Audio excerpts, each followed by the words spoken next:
परम आदरणीय धार्मिक सज्जन वृंद, यजुर्वेद के 35वें अध्याय का स्वाध्याय चल रहा है। यजुर्वेद कर्मकांड का वेद है, प्रमुखता से कर्मों का विधान करता है कि मनुष्य संसार के अंदर कौन से कर्म करें, कौन से कर्म ना करें, इसके विषय में बताता है। कल हमने 15वें मंत्र के ऊपर विचार किया था और इस मंत्र में परमेश्वर ने ये बताया कि हे मनुष्यों, मैंने कुछ मर्यादाएं स्थापित की हैं, उन मर्यादाओं का उल्लंघन ना करो। मर्यादा शब्द का क्या अर्थ होता है? मर्य और अध, जो मनुष्य को खा जाती है।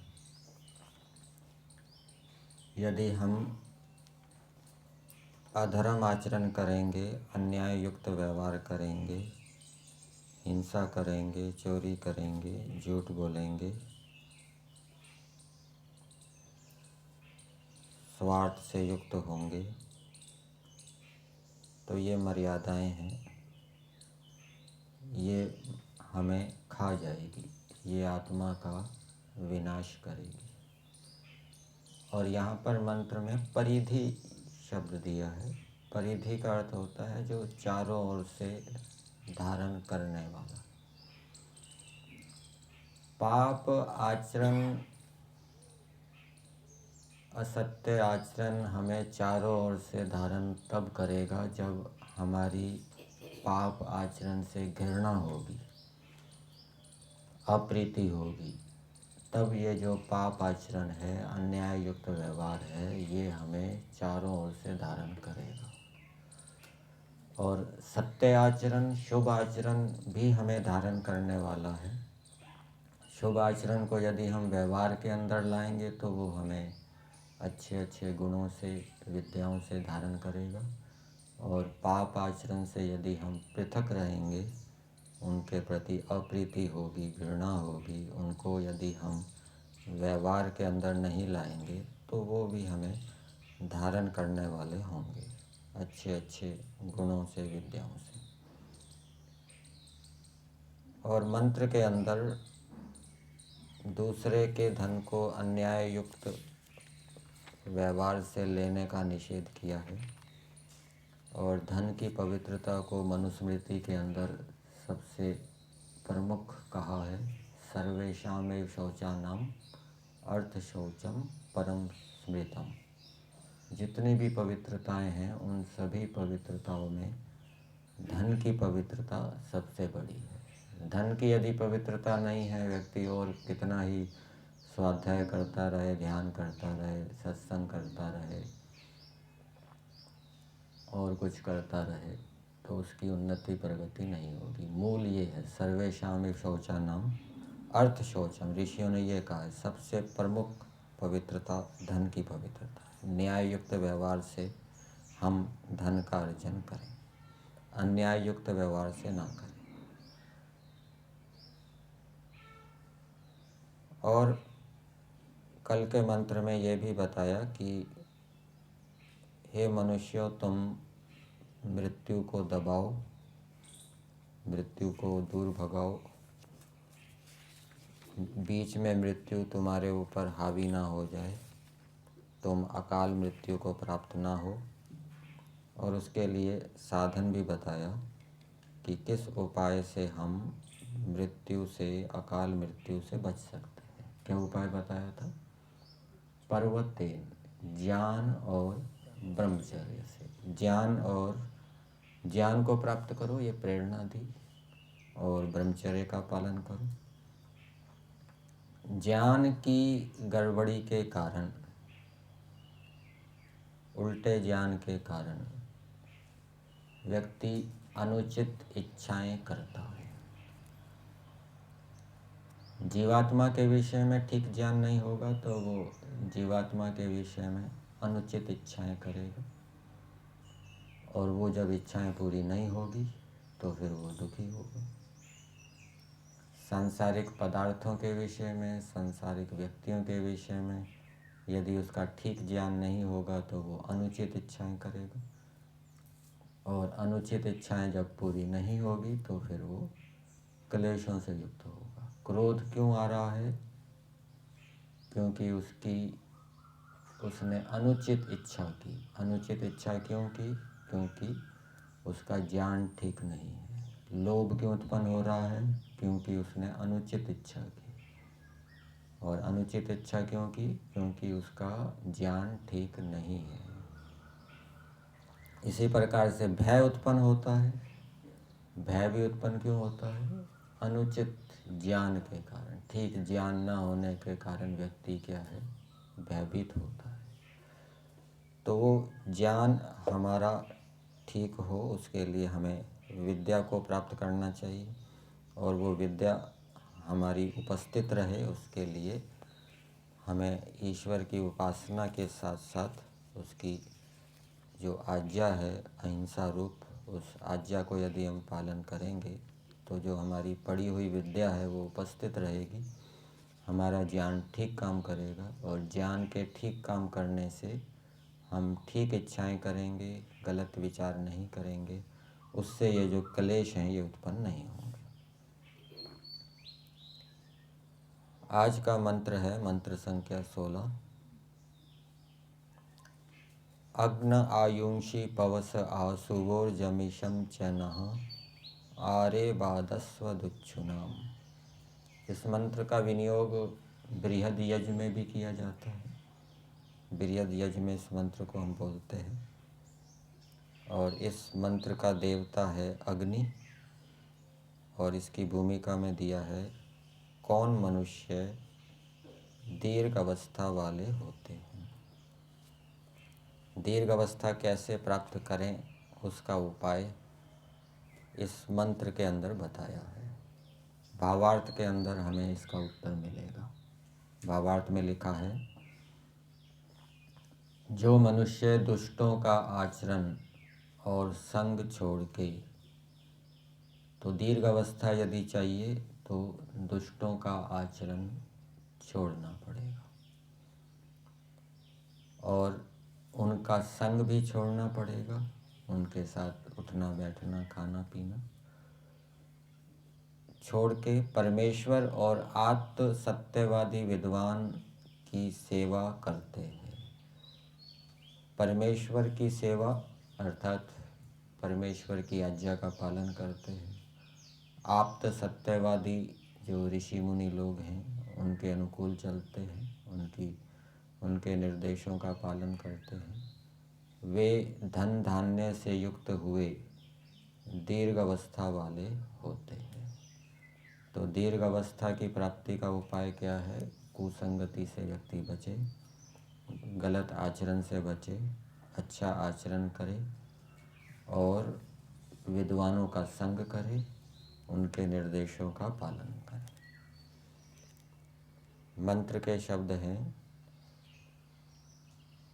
अग्ने, ये संबोधन में है, और इसका अर्थ किया है परमेश्वर व विद्वान। अग्नि शब्द परमेश्वर के लिए भी आता है, और सत्यार्थ प्रकाश के पहले समोल्लास में अग्नि शब्द के क्या क्या अर्थ किए हैं?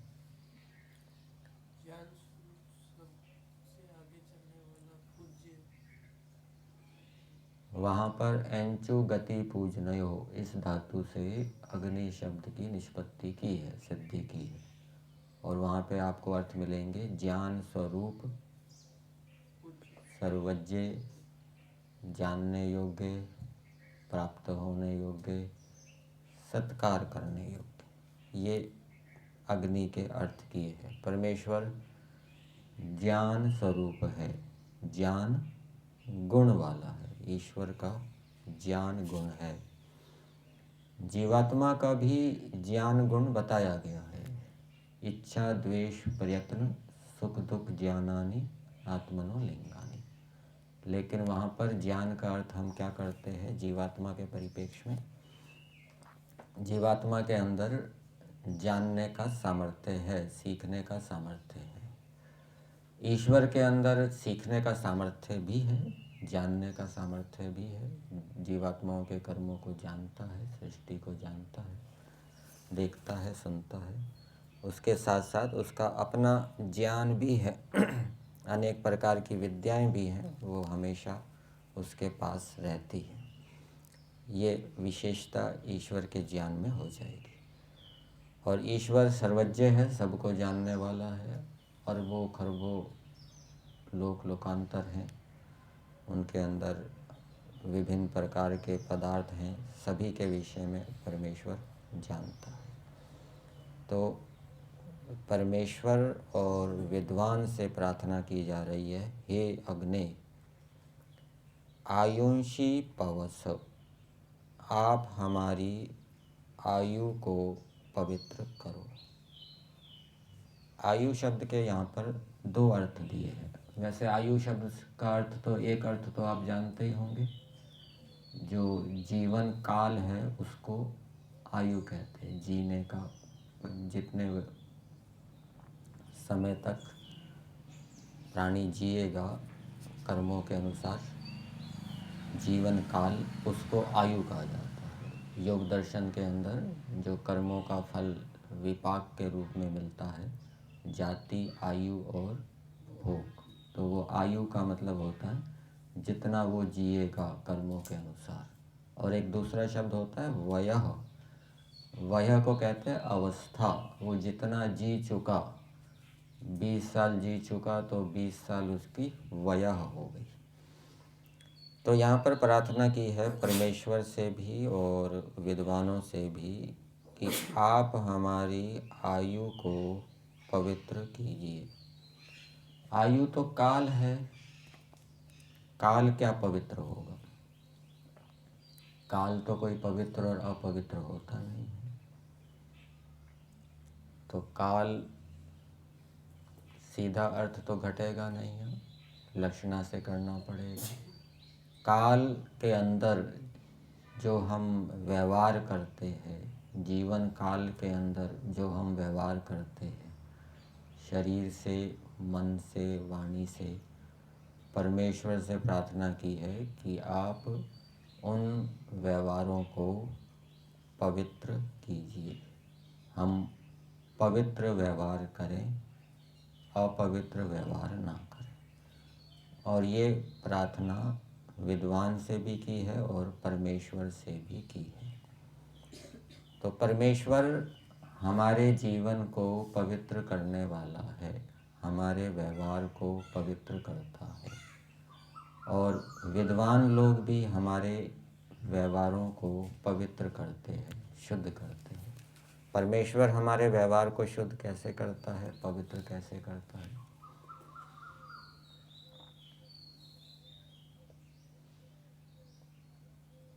व्यवहार को पवित्र करने के उपाय परमेश्वर ने बताए हैं।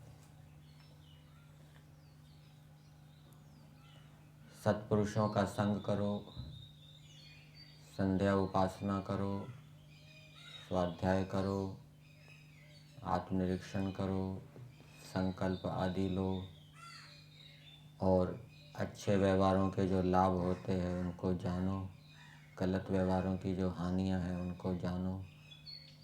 तो इन उपायों को जानते हुए जो मनुष्य पुरुषार्थ करता है व्यवहार को सुधारने के लिए, तो ईश्वर उसकी सहायता करता है। विद्वान भी हमारे व्यवहारों को पवित्र करते हैं। सामृत ही पाणिभिर्गणन्ति गुरुवो न विशोक्षित ही, लालना श्रेणो दोषः ताड़ना श्रेणो गुण। तो वो विद्वान हैं, आचार्य हैं, माता पिता भी विद्वान होते हैं, तो वो ताड़ना करते हैं। कोई गलत आचरण संतान करती है या विद्यार्थी गलत आचरण करता है तो वो दंड देते हैं, ताड़ना करते हैं। किस लिए करते हैं? सुधार के लिए, जिससे कि उसका जो आचरण है वो पवित्र हो जाए, सुधर जाए। तो विद्वान लोग भी हमारी आयु को पवित्र करने वाले हैं तो उसके लिए हमें विद्वानों के पास जाना चाहिए। विद्वान हमारे दोषों को बताएंगे, दोषों को दूर करने के उपाय बताएंगे, कुछ दंड आदि भी देंगे। तो उसके अनुकूल यदि हम चलेंगे तो हमारी जो आयु है वो पवित्र होगी। फिर दूसरी बात बताई, आयु का दूसरा अर्थ किया है अन्न आदि। अन्न आदि को पवित्र कीजिए। परमेश्वर अन्न आदि को पवित्र करता है।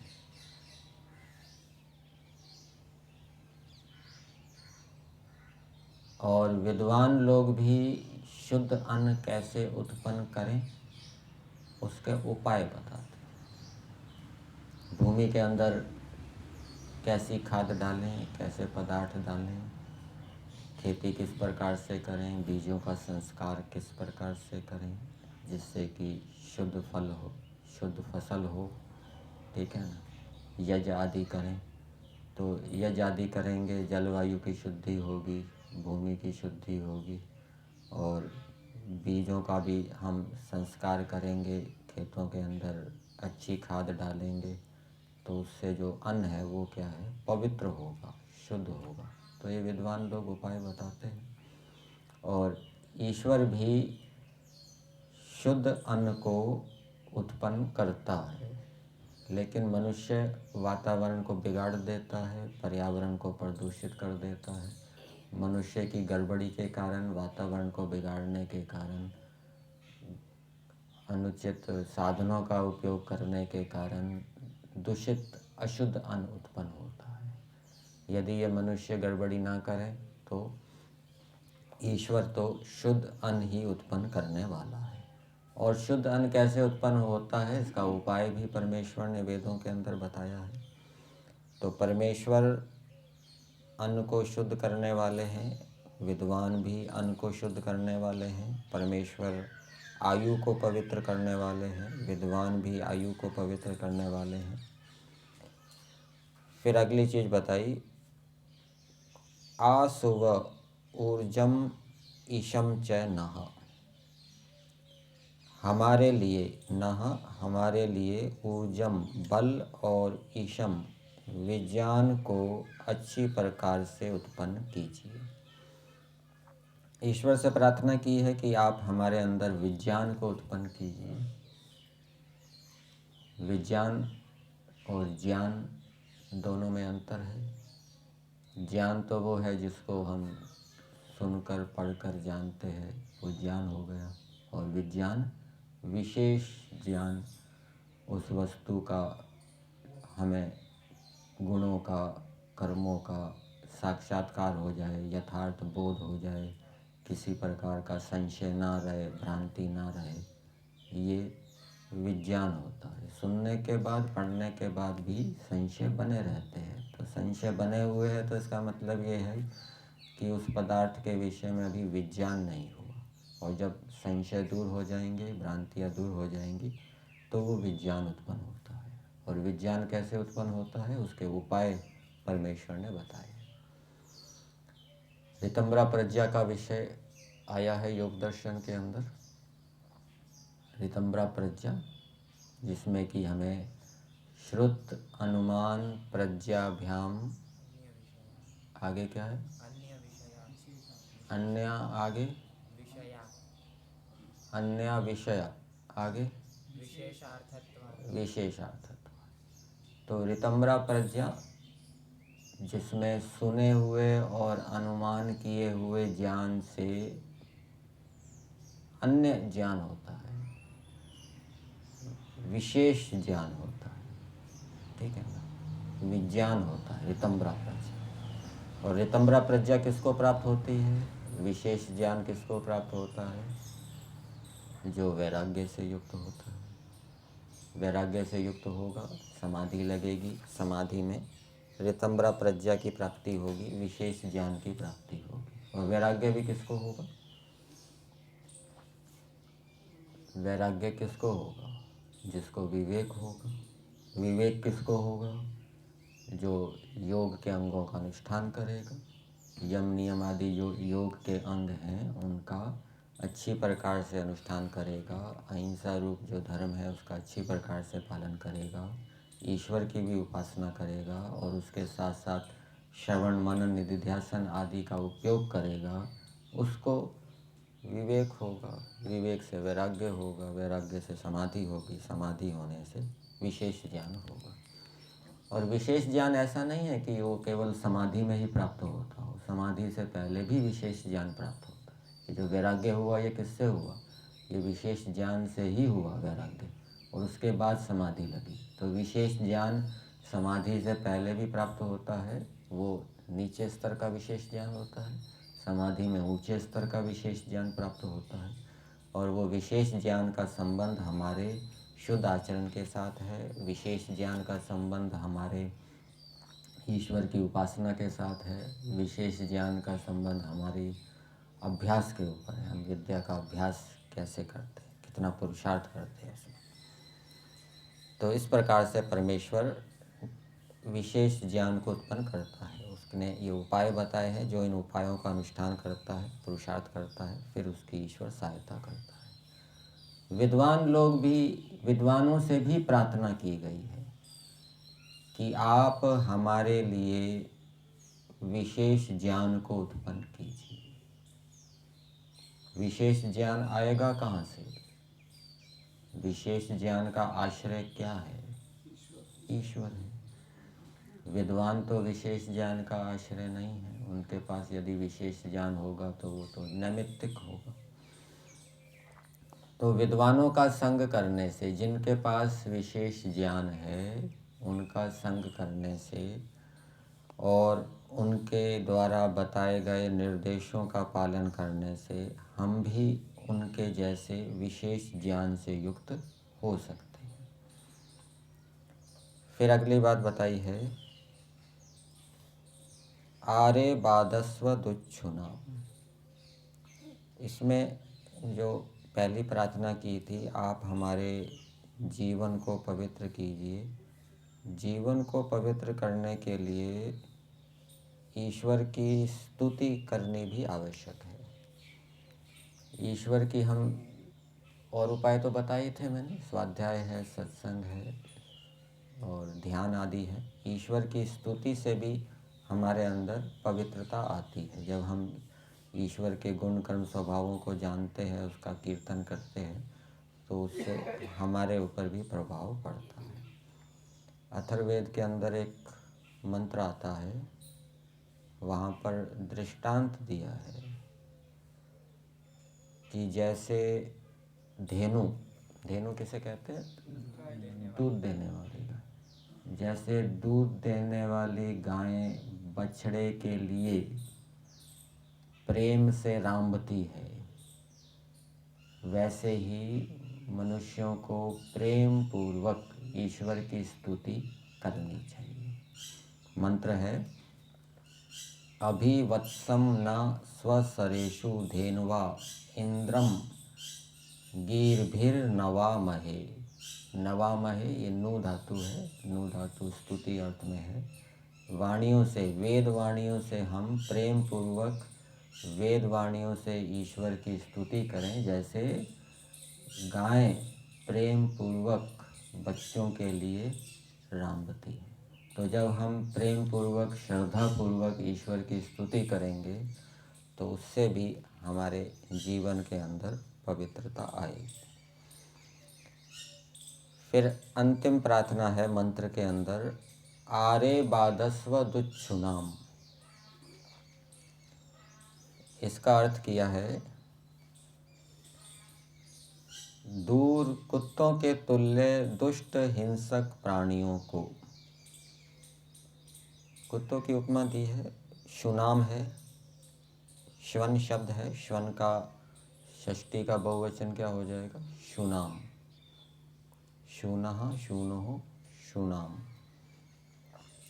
तो कुत्तों के कुछ व्यवहार अनुकरणीय नहीं होते, कुछ व्यवहार अनुकरणीय भी होते हैं, जैसे कुत्ता स्वामी भक्त होता है, और कुछ कुत्तों के कुछ व्यवहार दुष्ट होते हैं। कैसे?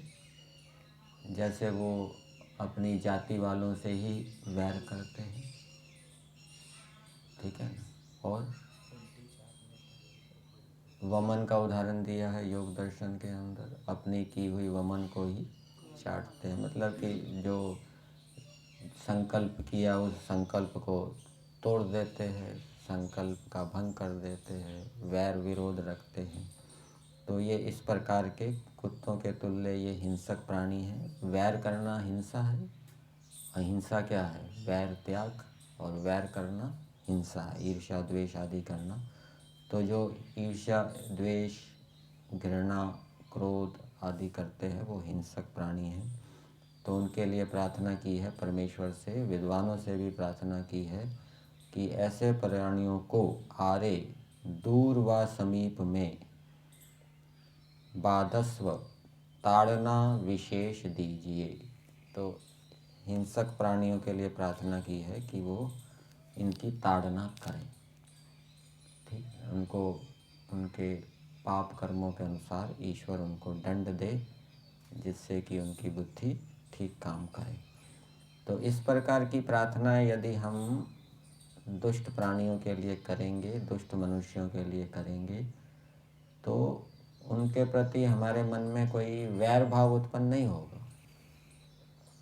क्योंकि हम ईश्वर को स्वीकार कर रहे हैं, ईश्वर की न्याय व्यवस्था पर छोड़ रहे हैं। यो स्मान द्वेष्टि यम च वयम दिश्मस्तम तम वो जम्बे दत्मा। ये हम ईश्वर की न्याय व्यवस्था पे छोड़ रहे हैं।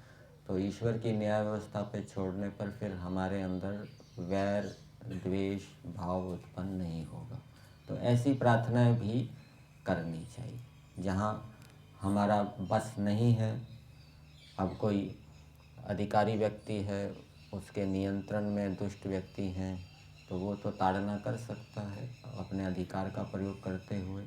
लेकिन जहाँ अधिकार नहीं है, वो तो वहाँ तो केवल वो प्रार्थना ही कर सकता है द्वेष आदि से बचने के लिए। तो मंत्र का संदेश मनुष्यों के लिए ये है कि मनुष्य अपने जीवन को पवित्र बनाए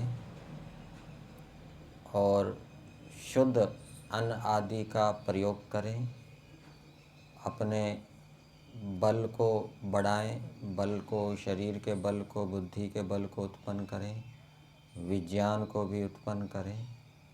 और आर्य बाधस्व दुच्छु नाम का एक अर्थ ये भी किया जाता है कि वो दुष्ट व्यक्तियों के संग से पृथक रहें। ये जो मंत्र के भावार्थ में जो दिया है, जो मनुष्य दुष्टों का आचरण और संग छोड़कर, तो आर्य बाधस्व दुच्छु नाम मतलब कि दुष्ट व्यक्तियों को हमसे दूर रखें, अर्थात उनका संग ना करें। ये मंत्र का संदेश है। दुष्ट व्यक्तियों का संग नहीं करना चाहिए, उनका आचरण नहीं करना चाहिए। और इससे उल्टा क्या हो गया, जो आप्त हैं, परमेश्वर आदि हैं, उनका संग करना चाहिए, उनकी उपासना करनी चाहिए। तो इस प्रकार करने से हम दीर्घ अवस्था को प्राप्त हो सकते हैं।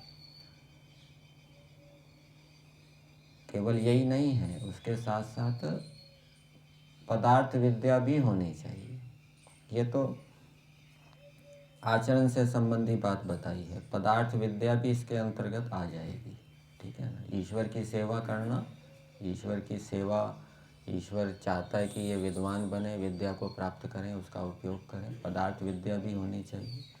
अच्छा आचरण कर रहे हैं, मान लीजिए अहिंसा सत्य अस्तेय आदि का पालन कर रहे हैं, लेकिन पदार्थ विद्या हमारे पास नहीं है, हम जिन पदार्थों का उपयोग कर रहे हैं उनके गुण कर्मों को नहीं जानते, शरीर आदि की प्रकृति को नहीं जानते, तो वो भी वहाँ पर बाधक बन जाएगा दीर्घ अवस्था की प्राप्ति में। वो भी साथ में होना चाहिए।